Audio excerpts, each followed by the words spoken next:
la victoire est à notre portée.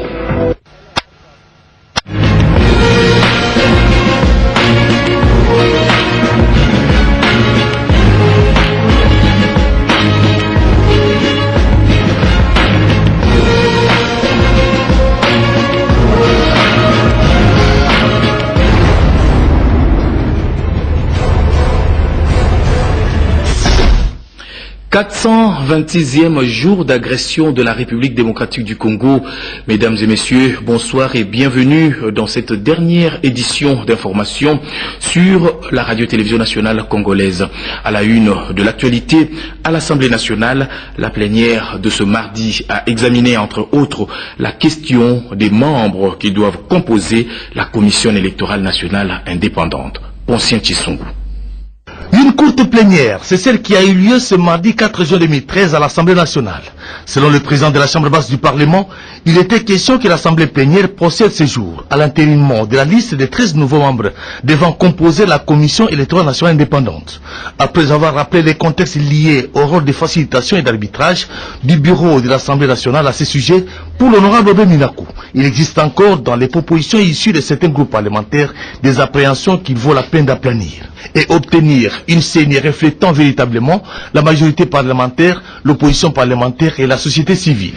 Un dernier arbitrage du bureau est prévu ce mercredi 5 juin 2013 pour permettre à l'Assemblée plénière d'entériner la liste ce vendredi 6 juin 2013 avant de la soumettre à l'ordonnance présidentielle pour investiture.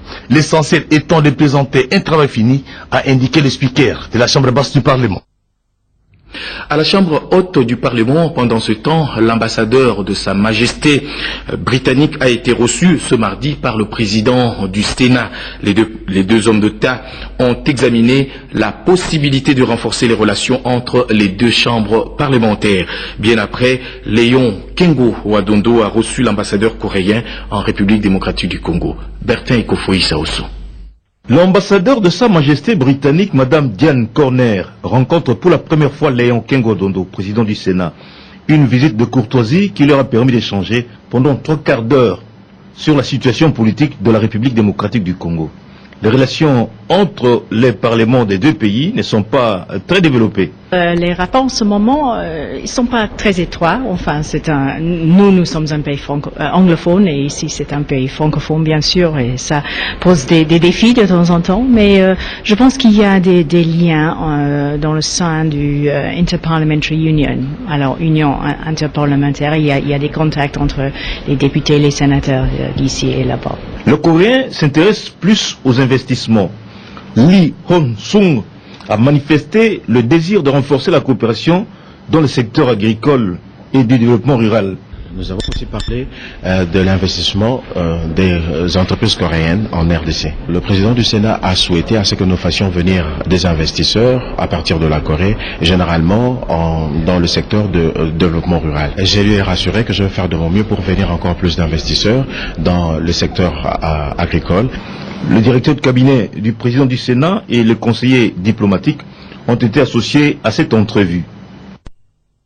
Dans l'entretemps, le Premier ministre Augustin Matata Ponyo Pon est arrivé hier à Lubumbashi pour réceptionner un lot de 9 locomotives destinées à la SNCC. Selon le chef du gouvernement, le souci du chef de l'État, Joseph Kabila Kabange, est de relever cette entreprise. Reportage. Premier ministre de la République démocratique du Congo, Augustin Matata Ponyo Pon, est arrivé en début d'après-midi ce lundi 3 juin 2013 à Lubumbashi, où, délégué personnellement par le chef de l'État, il entend davantage œuvrer pour le renforcement du dynamisme économique qui caractérise la province du Katanga, spécialement dans le secteur ferroviaire où il vient réceptionner un lot de 9 locomotives acquises par la SNCC dans la logique d'une relance effective de l'économie nationale. Reçu par une brochette des ministres du gouvernement central et par le gouverneur Moïse Katumbi Chapwe, le Premier ministre congolais a résumé le but de sa visite. Vous savez, la SNCC est une entreprise qui bénéficie de l'attention particulière du chef de l'État, qui tient beaucoup à la croissance économique dans ce pays. Et il faut tout faire pour élever cette entreprise. Tout le dispositif est mis en œuvre pour que la relance soit effective. C'est pour ça que le chef de l'État m'a délégué personnellement ici pour que je puisse non seulement réceptionner les 9 premières locomotives, mais aussi envoyer un signal fort au personnel et aux dirigeants de cette entreprise que désormais le gouvernement est décidé à faire avancer en tout cas la réforme de cette entreprise pour que toute la population du Katanga et celle des provinces qui sont bénéficiaires de chemin de fer puissent en tout cas prendre en compte les efforts du gouvernement. Revenons à Kinshasa. Notre rédaction poursuit la diffusion de son programme sur l'an 1 du gouvernement Matata. Suivez cet extrait de l'interview que Madame le ministre du Genre, Famille et Enfants a accordée à notre confrère Max César Locaté. Et ma première année au gouvernement, je me suis rendue presque partout à l'intérieur de notre pays et plus particulièrement dans les provinces en conflit. D'abord pour apporter le soutien et la compassion du gouvernement aux victimes des atrocités, aux victimes des conflits armés et particulièrement aux femmes. Je pense qu'avec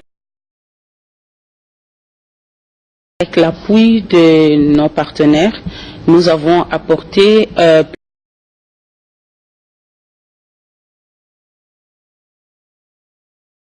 plus de 15 000 kits de dignité aux familles.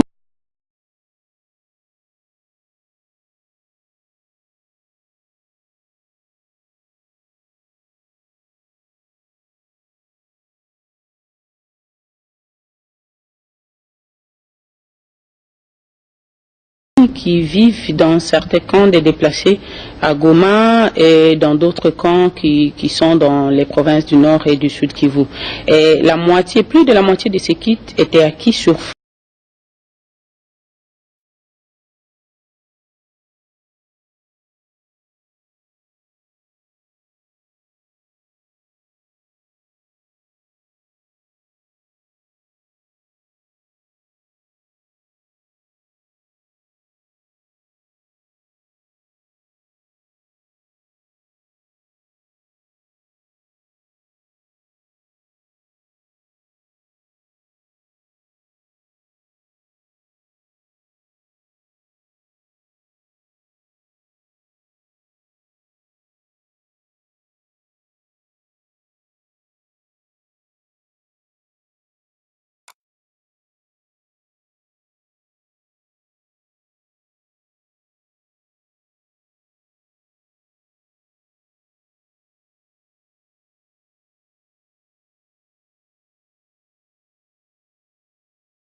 avec le SINAMED, syndicat national des médecins, Jean-Claude Kibala, qui le recevait au nom de son collègue de la santé publique en mission, a échangé avec les membres de leur délégation sur quelques préoccupations sur la bonne marche du secteur de la santé publique en RDC.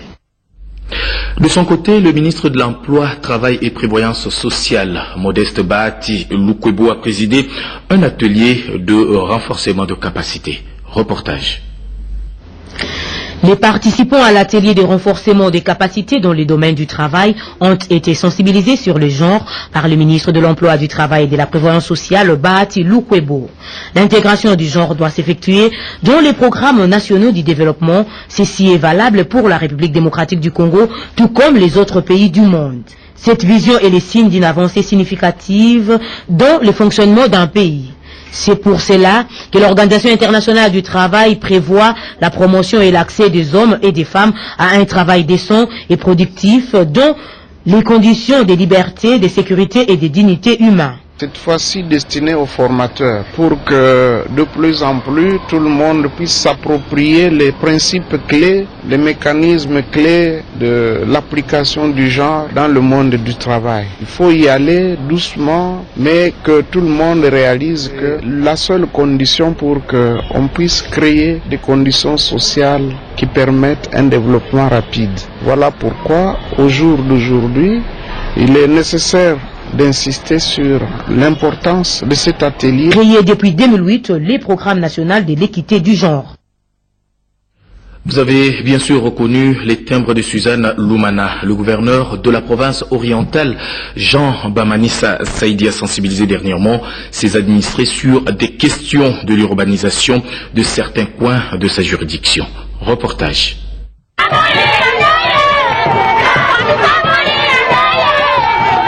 Entrée triomphante de Jean Bamanissa Saïdi à Mungwalu. À son arrivée, le gouverneur a été aussitôt pris en charge par une marée humaine qui l'a contraint à la marche, ni à la procession depuis l'entrée de la cité jusqu'au lieu prévu pour le meeting, soit une distance de 2 km. Mungwalu, cette cité minière, est en but à de sérieux problèmes. Pour Mungwalu et Koufalobite, il faut tozongela makambo etali urbanisation en Mboka. Bandeko ya l'État, Bokata balupango neti esengami.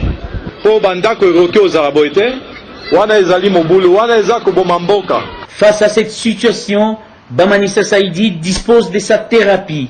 Le gouverneur de la province orientale mise sur le major dans les secteurs miniers comme solution au développement économico-social des populations. Tolingi noki ba usine zalawa, courant zalawa, ba société wana ebimisa or et futa ba taxe zango.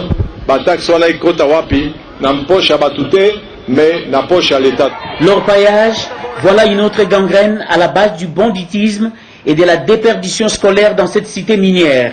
Jean Bamanissa Saïdi arrache non seulement de l'enchantier Anglo Goldfield AGK la construction des bâtiments scolaires de 16 classes, mais milite également pour l'organisation des orpailleurs dans des coopératives. Revenons à Kinshasa, le ministre provincial des Finances, Guy Matondo, a déposé à la Cour des comptes le rapport de gestion 2012 de la province de Kinshasa, suivant l'instruction du gouverneur de la ville, André Kimbutayango. Lisette Mujinga. Le ministre provincial de Finances, Économie, Commerce et IPMEA, Guy Matondo, est allé déposer les rapports de l'exécution du budget exercice 2012 à la Cour des comptes sur l'avenir comité urbain dans la commune de la Gombe. Pour le ministre provincial des Finances, cela répond à l'exigence de bonne gouvernance telle que demandée par la nouvelle loi financière. Par ces gestes, l'exécutif provincial témoigne de la volonté de gérer dans la transparence et le respect de la loi du pays. À travers le gouverneur de la ville, a demandé à ce que nous puissions nous mettre à jour, pour que nous puissions mettre à la disposition de la Cour des comptes les projets dédiés qui répondent pratiquement à la gestion des finances publiques au cours de l'année 2012. Il faut relever ici que chaque année, nous avons l'habitude de faire la réduction de comptes, mais on ne les transmettait pas au niveau de la Cour parce que ce n'était pas une exigence de la loi. Maintenant qu'il y a une nouvelle loi qui exige à ce que nous puissions transmettre la réduction de comptes, nous l'avons fait. De son côté, le président de la Cour des comptes qui a reçu ces rapports a félicité le gouvernement provincial à travers les ministres des Finances. Il a par cette occasion invité les autres provinces à faire de même. Terminons ce journal avec l'éducation. Le commissaire général à l'énergie atomique a animé une conférence de presse pour annoncer des activités qu'il compte organiser prochainement. Grâce Morousson. Le commissariat général à l'énergie atomique a réalisé plusieurs recherches scientifiques avec possibilité de créer un impact sur le développement socio-économique en République démocratique du Congo. Pour rendre public les résultats de ces recherches, le commissaire général à l'énergie atomique va organiser des journées scientifiques du 6 au 7 juin 2013 et une journée porte ouverte le 8 juin 2013. Le commissaire général à l'énergie atomique, le professeur Vincent Lukanda Mwamba, l'a annoncé au cours de ses points de presse. Lors de ces journées, il sera également évoqué le thème sur l'application des sciences et techniques nucléaires en RDC. Le professeur Vincent Lukanda a également présenté la vaste contribution de la science, surtout des sciences techniques à la promotion de la paix, de la santé et du bien-être en général.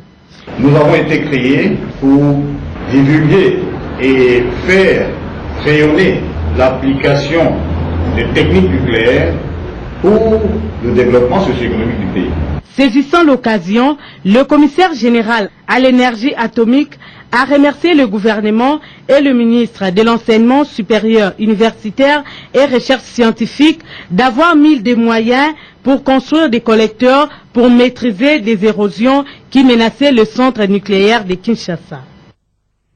Deux communiqués avant de boucler complètement ce journal. Le premier, c'est un message de vœux à son Excellence Monsieur le Président de la République, chef de l'État, Excellence Monsieur le Président de la République, en cette date mémorable du 4 juin qui vous a vu naître sur cette terre des hommes, fruit de l'amour de notre héros national Mzé Laurent Désiré Kabila et de la vénérable Mama Sifa. Je joins ma voix au nom de ma famille et de mes collaborateurs du cabinet et de l'administration des affaires foncières, à celle des millions d'hommes et de femmes qui, à travers le monde, vous portent comme nous dans leur cœur pour vous souhaiter un très joyeux anniversaire. Que le Très-Haut, notre Père qui est aux cieux, le Dieu de nos ancêtres, vous comble encore de ses bénédictions, de ses grâces et de sa sagesse infinie pour continuer de conduire la République démocratique du Congo, notre chère patrie, ainsi que son peuple vers ce destin grandiose auquel il est prédestiné. Prof Mbouingabila Robert a signé ce communiqué.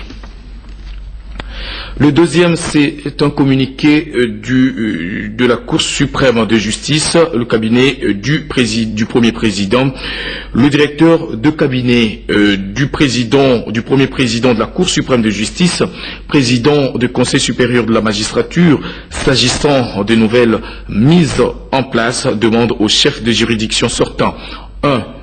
De procéder à la remise et reprise au plus tard le 10 juin 2013 et de faire rapport à leur hiérarchie directe. 2. Que les dossiers communiqués au ministère public retournés au greffe dont les avis n'ont pas été rendus fassent l'objet de réouverture de débat. 3. Que les dossiers pénaux avec prévenus en détention, pris en délibéré avant les nominations aux intervenus de la Cour suprême de justice. Merci d'avoir suivi ce journal de Oscar Mbala Kaïj, réalisé par Florent Gassia. Demain à 7h, retrouvez Getty Omatuku et bonne suite de programmes sur la radio-télévision nationale congolaise. Bonsoir chez vous.